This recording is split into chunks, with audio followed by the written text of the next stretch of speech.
What did Sukuna mean when he told Jogo, "Oh right, I thought you'd know about this, but I suppose a cursed spirit wouldn't"?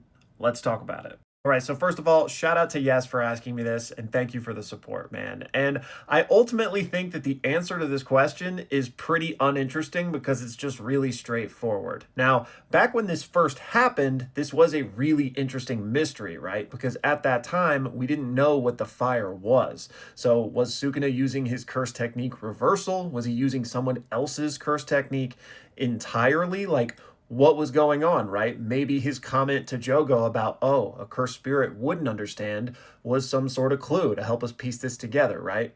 But now, in hindsight, we know that the fire is just a facet of his curse technique, Shrine. So there was nothing like enigmatic happening here. So his statement to Jogo, I think, is just very simply him explaining, like, oh, I thought you would have known about what my curse technique was. Like, I would have figured my legend would have been told throughout the years, but I guess a cursed spirit wouldn't know that because they wouldn't be like tuned in to human history. Now, obviously, that's not a juicy answer, but I don't really think that that moment was even meant to be some great mystery. And we can even see in how they translated it here that I think that's what was going on.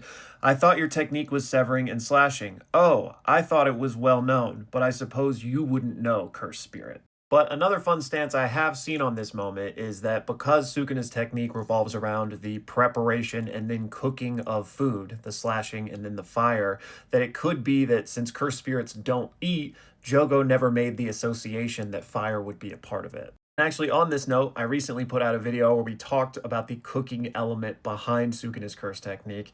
And on that video, I got this comment from Carrie, and thank you so much for the support, who brings up this theory of that maybe Sukuna's technique doesn't revolve around cooking, but instead is about like burial rites and how you process the dead. And I have heard this before, and I do think it's really cool. And it does seem to fit like thematically very well with both Sukuna and especially Yuji.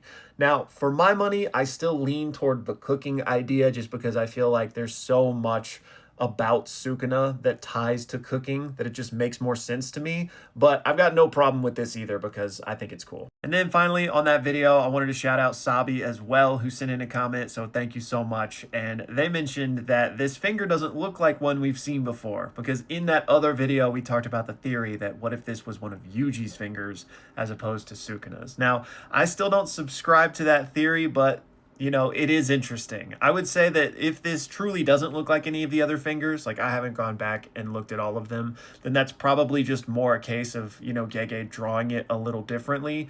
But, when we saw Jogo with 10 of them, each of the fingers looked like they had like a different element attached to it. Like one looked like it had roots, one looked like diamondy.